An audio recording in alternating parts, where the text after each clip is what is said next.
Greetings, folks, and welcome to our last little talk on Jane Eyre. Today I wanted to talk a little bit about colonialism, give some background on the endeavor as a whole, sort of a history talk, I suppose, and then get in a little bit toward the end to how this is reflected in the novel. The two obvious points of contact are Bertha Mason and St. John Rivers, so I will address these toward the end, both in terms of how each character relates to Jane herself and in terms of how they may shed some light on the colonial endeavor or Bronte's take on the colonial endeavor. I hope you find it interesting and useful. The first thing we should do is consider what reasons a country might have for embarking on a colonial endeavor or an endeavor that will ultimately lead to a globe-spanning colonial empire. And the most obvious one is pretty clearly wealth.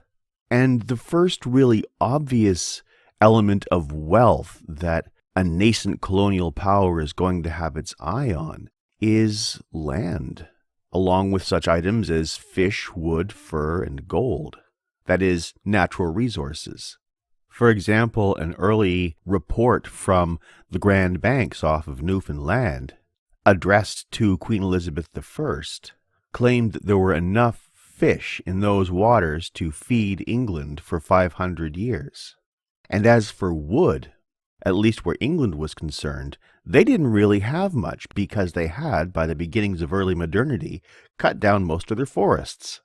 And as for gold, well, everybody always seems to want that stuff, don't they? Of course, there are lots of different ways to get gold. And in the first wave of colonization, particularly of South America and Mesoamerica, the Spanish in particular stole tons and tons, literally shiploads, of gold treasures worked with great craftsmanship from the First Nations of the lands that they were stealing to be melted down and made into coins, in probably the most concrete conversion of culture into money imaginable, or at least maybe the second most. But of course, the world in which early colonialism emerged was intensely competitive. That is, once that train got rolling, there were only so many directions it could actually go in. The European powers were in competition against each other, and if one power had a sudden uptick in wealth and influence, it would affect negatively their rival powers.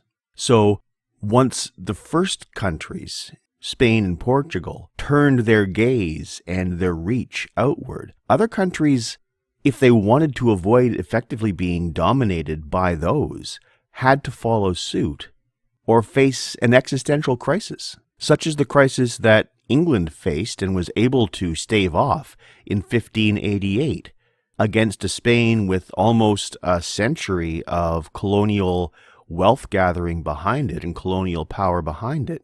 And I think it's no accident that after the sinking of the Spanish Armada, England becomes much more serious about exploring and exploiting the various lands that were gradually falling within its reach. But of course, the early empires were not merely military empires. In fact, they weren't even primarily military empires. They were largely trading empires. There's stuff out there in the world that you want and just can't take. And a number of the early colonial outposts were set up to do trade.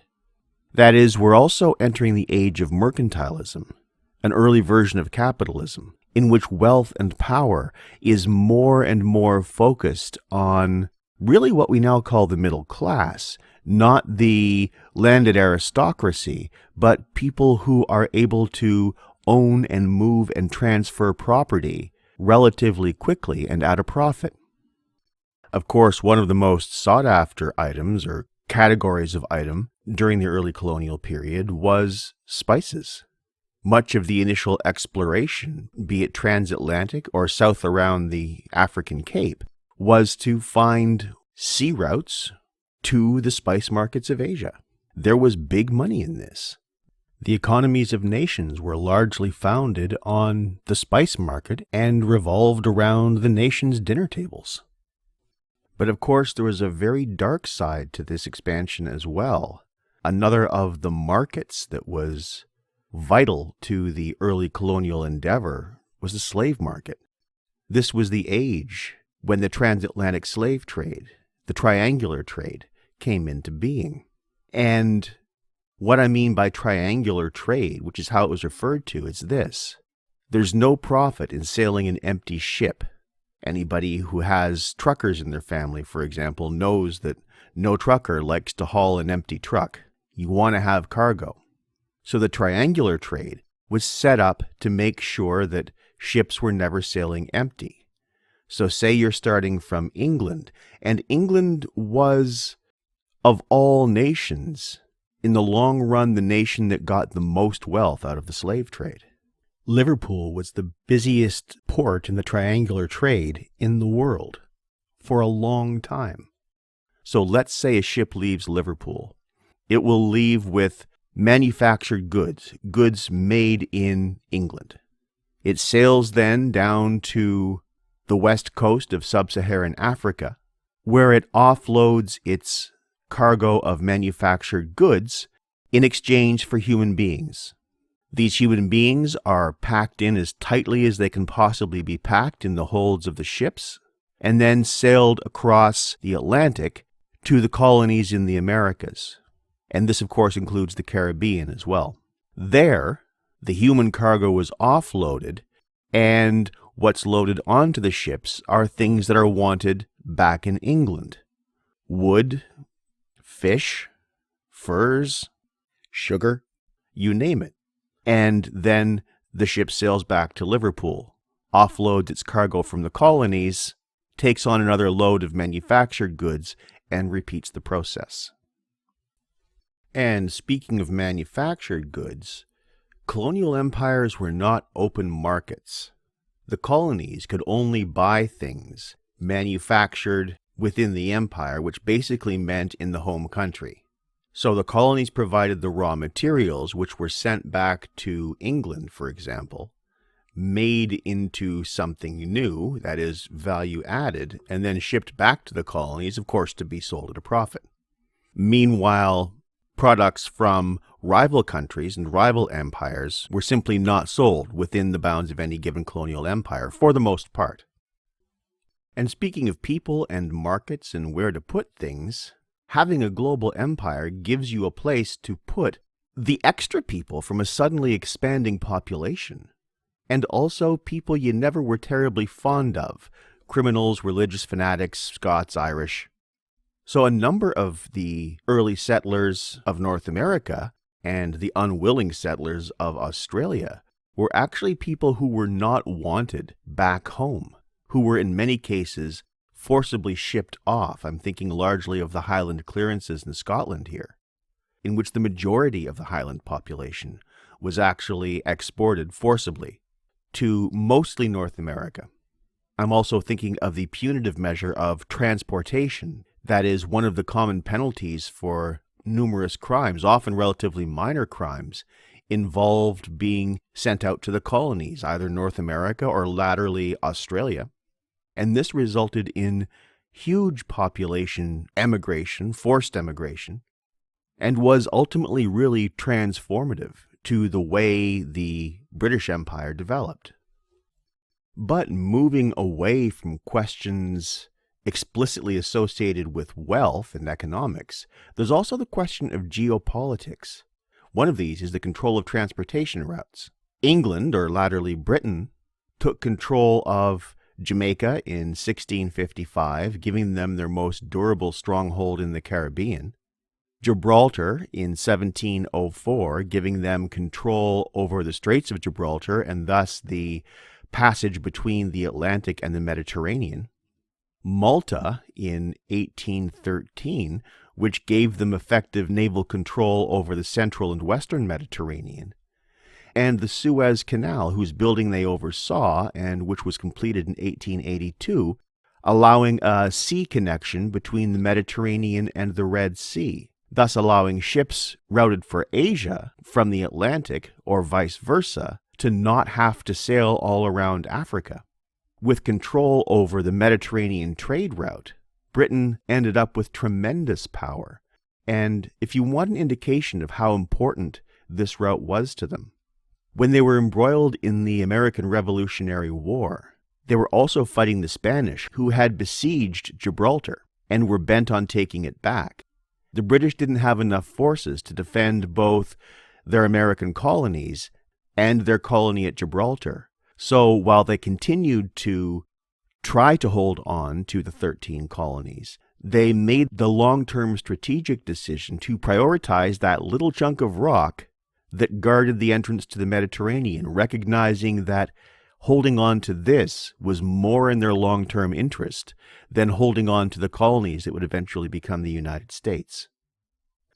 Of course, once you have a foothold in a particular area, especially if you're very well armed, you suddenly have the ability to influence countries in various locations. If a huge British naval base is not too far away from where you happen to live, well, you're going to be careful about the policy decisions you make insofar as they relate to British interests, aren't you? At least if you have a good survival instinct, you will. This is one of the ways empires work. Once they're in the area, they influence the entire area. And of course, do their best to make sure they influence the area to their advantage. Generally, of course, with no consideration of the well-being of the people or peoples who happen to have been there before them. And as I said, the empire game is very competitive. You're never the only one playing, so if you don't set up a base in a given location, you can simply take it for granted that somebody else will if given the opportunity. So you need to not only secure your own interests relative to the colonized population and your own population, you also need to worry about all of those other countries trying to do the same thing at your expense. That is, as I said, once this game gets going, it follows its own logic and becomes very big very fast. Because the alternative is to be outstripped by a competitor and thus face a genuine challenge to your existence. To this end, having a base from which to harass your competitors' ships is certainly a good idea. The British went about this in a couple of different ways, and they weren't the only ones. The obvious way of doing this is having a really good navy, which the British managed to do, having the best navy in the world for quite some time. But another strategy they used was to employ privateers. A privateer is this. The captain of a particular ship, which is not a naval vessel, it's a private ship, will hold what's called a letter of marque, issued by the government. The letter of marque gives that captain and crew the right to attack and pillage the ships sailing under the flag of a competing nation. In the Caribbean, the most common object of privateer aggression was, of course, Spain. So when we move into the colonization and the spread of particularly British influence in the Caribbean, we also move into the golden age of piracy. Now, of course, not all pirates were privateers. Many of them had no interest in working for the government. In any case, that's the historical moment we're actually in right now. But of course, it would be incomplete and dishonest of me not to mention the religious impulse as well, and the assumption on the part of the European powers that theirs was the highest civilization and that they were bringing the light of salvation to the savages, for instance. This provided, of course, a veneer of benevolence with mass public appeal back in the home countries, allowing or encouraging people to go off and undermine and systematically destroy indigenous cultures under the self-congratulatory illusion that they were actually doing them some good. And some people did genuinely believe they were doing good, or at least made a show of believing as much. This impulse towards civilizing the savages, a phrase I of course utter in implied quotation marks, is best summed up in the term coined by novelist, poet, and imperial cheerleader Rudyard Kipling, white man's burden. That is, there was a rhetorical move by which The colonizing powers, and we'll stick to Britain for now because that's our main focus, were able to convince themselves, or at least allow themselves to be convinced, that acting in their own self-interest with the religious veneer was actually for the good of the people and peoples whom they were destroying. White man's burden is, in a sense, a form of what I call mental colonization, even if the people themselves or peoples themselves are left above ground. What the imposition of this colonizer's religion does is take all of the categories of thought that are part of their own traditions and displace them with an invading tradition, very much in the way that a virus displaces the mechanisms in an infected cell, and thus insinuate a foreign authority into the very heart and very heads of the peoples dominated in that particular way. It teaches them that they can't trust their own categories of thought, but must rely on foreign categories of thought, and people trained in those foreign categories of thought to interpret their own lives. Of course, the first example that will spring probably to most of your minds is the residential school system in Canada, and that is a really, really good example. But of course, it wasn't just in the so-called New World where this happened. White man's burden, quote-unquote, was also a driving force in the colonization of Africa and India, to say nothing of New Zealand and Australia. And even when they encountered a highly literate culture with a religious and philosophic tradition stretching back not just before the so-called Common Era into years formerly measured in BC, but stretching back to a period, as is the case with India, when not only did the English not exist, but the Germanic peoples as a whole didn't exist. They had not yet had their ethnogenesis, when the mythologies and philosophies that would coalesce into Hinduism were taking shape. And in case you're curious, in terms of theological literatures, the largest body of theological literature in the world is Hindu. But as I don't consider myself an authority on this subject, I'll just turn it over to somebody who is. Gandhi, who once, when returning from England, was asked by a reporter, "What do you think of Western civilization?" To which Gandhi quipped, "I think it would be a very good idea." And if I can digress a moment into a personal story that does touch upon the mental processes involved in these colonizing impulses, I often look back on a guy I knew in Toronto in the late 80s. His name was Liam. Liam was Scottish, and he had spent some years in the British Army, for part of which he was stationed in Northern Ireland during the Troubles. While he was there, he became very disillusioned with much of the British colonial impulse that he was actually there to enforce, and he was there with a Scottish regiment. The Scottish and Irish, of course, have a lot of common ground. And I remember him saying to me how much he came to hate what he had to do over there. In his words, they were our brothers, but we had to kill them. And yet at the same time, if you got Liam talking about India, he was often baffled by the degree of dislike, the degree of outright antipathy directed by many Indians against the British. And again, if I can quote him, "They hate us. We civilized them, but they hate us." And these two lines from Liam sum up, I think, really well the underlying cognitive dissonance often embroiled in that ideological impulse where colonialism is concerned. He was able to recognize commonality with the Irish because the Irish and Scottish are so close, and hey, they're both white. But where this more foreign culture and much older culture was concerned, he didn't recognize any of the value of their own civilization and was genuinely confused why the people of India didn't gratefully accept the so-called gifts that white man's burden imposed upon them. This cognitive dissonance is interesting, and I think pondering it is always a useful endeavor, especially for people who are still committed to one or another of the colonizing ideologies. But what does any of this have to do with Jane Eyre? Well, as far as exploring colonial themes in the novel, there are a couple of characters that we could focus on, one being Bertha Mason and the other one being St. John Rivers. There are, of course, others, but these are the most obvious too. As far as Bertha is concerned, her storyline, of course, begins in Jamaica, the most important of the British Caribbean colonies. A colony whose economy is founded on the sugar trade, which itself is based on slave labor. And the storyline is set, although the exact year is ambiguous, definitely before the emancipation of slaves in the British Empire in 1833. So whatever wealth the Masons may have, it is certainly bound up in slavery. And for the time that Rochester lived in Jamaica, he would certainly have been waited on by slaves. In fact, I kind of wonder whether his brusqueness in dealing with his own servants in Thornfield may actually be an expected result of his having spent 4 years living in a slave society, and thus as a master of slaves.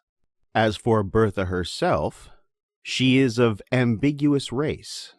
Her father, Jonas, is described simply as a merchant, and her mother, Antoinetta, as a Creole.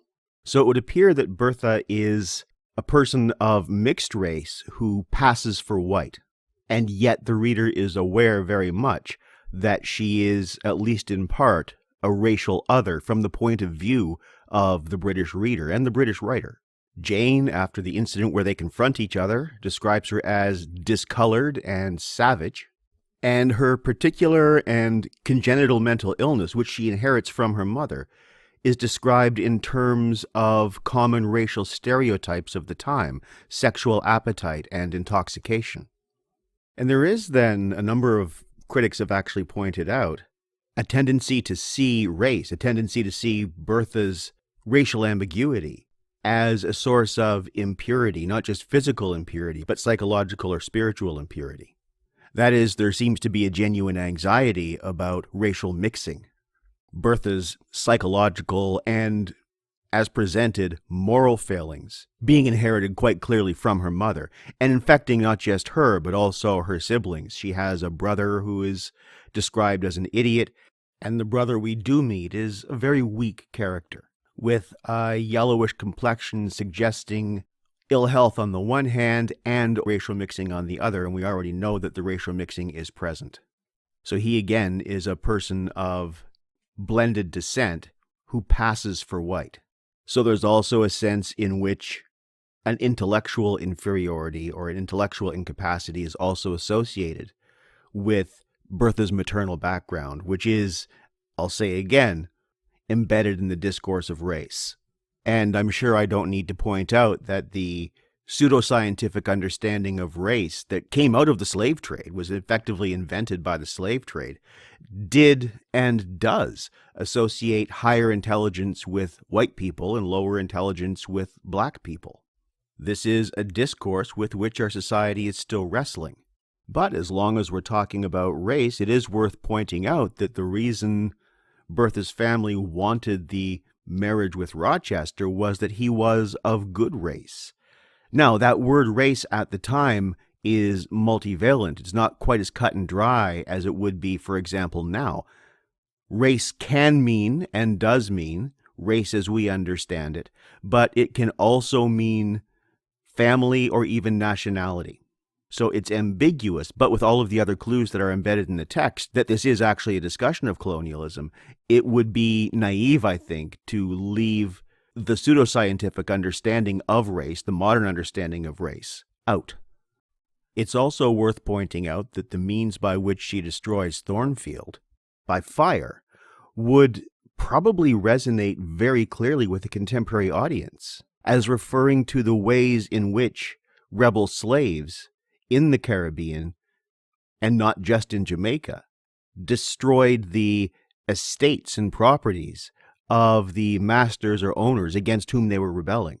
That is, the fire brings with it, among other associations, for example, symbolically of rage and passion, suggestions of racial unrest and the threat of racial rebellion.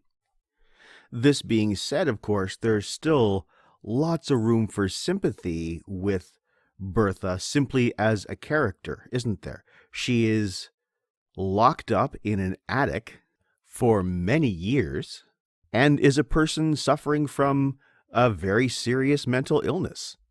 And while Rochester does hire help to look after her that is, by the standards of the time, actually pretty decent, he also does his best to erase her existence completely from his history, from his life.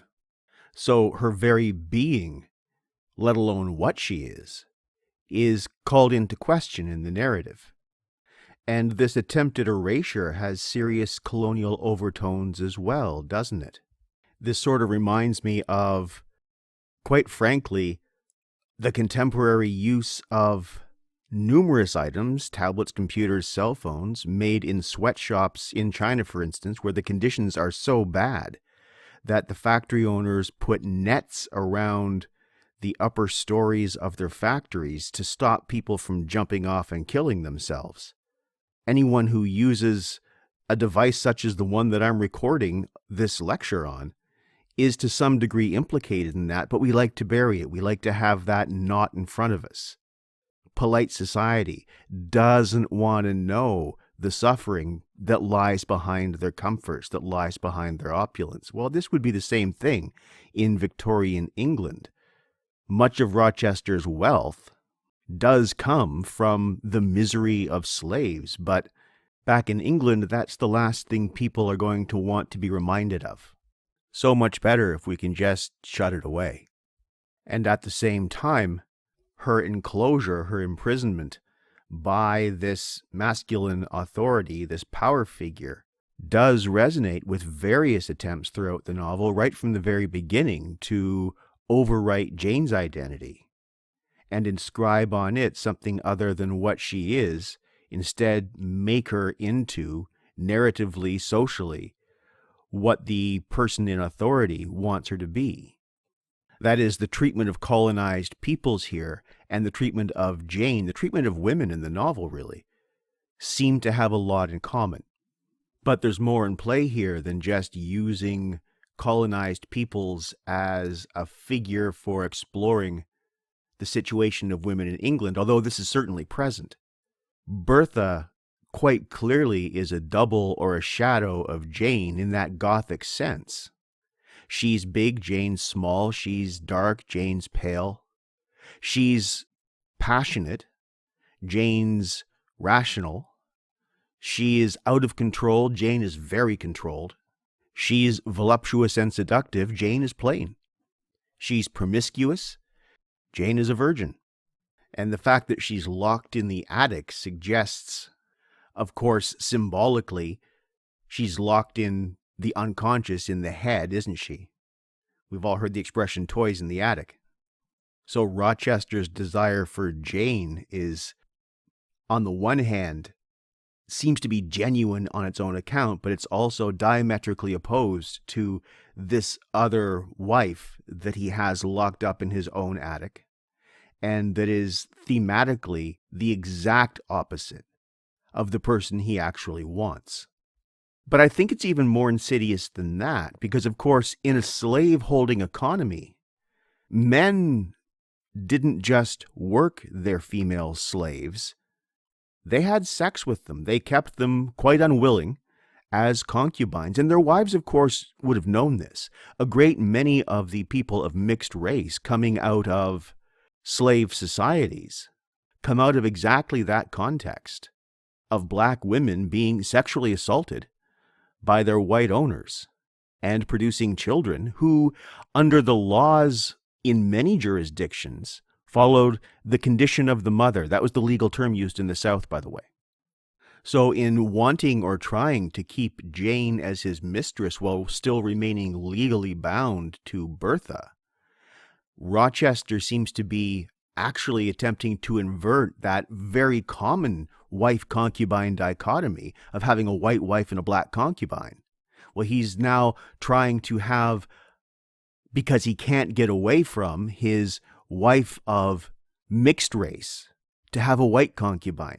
So Rochester is trying to invert something that is not good any way you look at it, and of which, of course, the society in which he lives and Jane could not possibly approve. So that's just a little sample of the way we might read the Bertha character in terms of the colonial endeavor going on at the time, of which Charlotte Bronte seems to have been critical on the one hand, but also in which she was also complicit in propagating some of the racial stereotypes, not just in this book, by the way, but also in others. I know we want our authors to have the same morals that we do, to have the same values that we do, but we can't expect them to be too different or too far above or more advanced or more progressive than the time in which they lived. Charlotte, I think, was progressive for her time, but she was still embedded in that discourse of race to a very real degree. When we turn to St. John Rivers, we are, of course, once again in the realm of colonial discourse, aren't we? His ambition is to be a missionary, to spread the light of Christianity to those ignorant Hindus who have a much older religious tradition than his own, and arguably a more sophisticated theology and philosophy. So let's look at both Jane and the people of India and figure out what old St. John's all about. One thing he's not about is any kind of human or humane passion or any kind of erotic relationship whatsoever. That element of his character is either completely absent or so deeply suppressed that it may as well be completely absent. In this sense, spiritually, psychologically, I think St. John is not fully human. He's a function in the great enterprise, a true believer, someone willing to die for what he sees as, although the phrase had not been coined at this time, white man's burden, the obligation, the religious obligation to spread that particular worldview to all of those other cultures and places. In this sense, he also is involved in an attempt to overwrite. This, of course, is what missionaries do, isn't it? They displace, they reinterpret the cultures that they infest or invade or whatever you want to call it, and reinscribe on them, sometimes from within, sometimes from without, the values of the invading culture, believing very often, as St. John does, that they're actually doing something good. The position, though, that St. John takes, of course, that is the missionary position,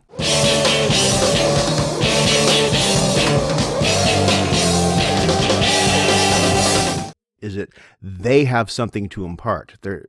They don't go to get what is there to learn from the other culture, except insofar as they can use that to further the conversion agenda. And this, by the way, we have in writing going back as far as Pope Gregory the Great.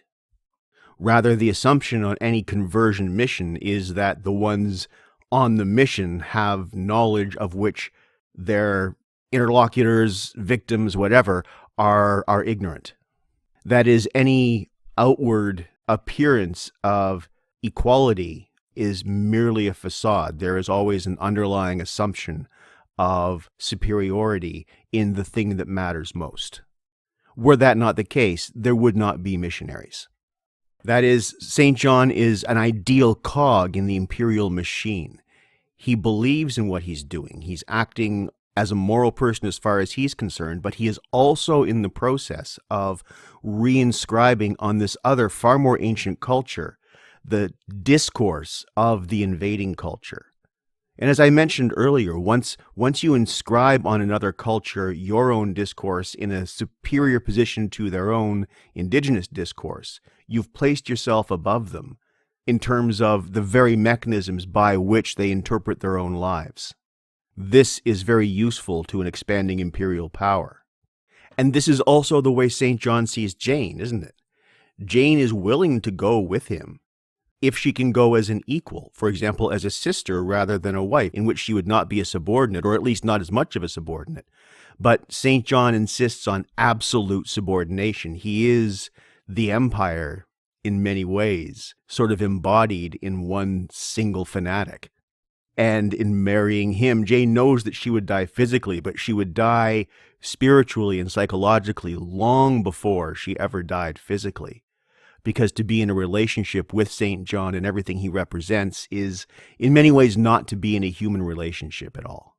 On the other hand, and I think this does not reflect well on Jane, at least from my very subjective point of view, the fact that she is willing to be involved in such a process of cultural overwriting, knowing as she knows what it's like to have somebody try to overwrite her, suggests that Bronte is not so much being critical of that impulse itself as using it as a device for an examination of relationships closer to home, particularly relationships of gender and power in England. I could be wrong, of course, and this is just a thought I'm having as I speak into a microphone. Once again, later getting the lecture done than I had planned on being. And I think that's it for today. Thanks very much for listening. I hope you found this useful, and I hope it's given you some ways of looking at the book that maybe you hadn't thought of. And not just this book, by the way. There's certainly colonial discourses in other works we're looking at this term. You're definitely going to want to have your eyes open for that when we're doing Wuthering Heights as well, for instance. For now, though, this is me shutting up, and I do look forward to speaking with you on Friday, which I guess is tomorrow. Bye for now.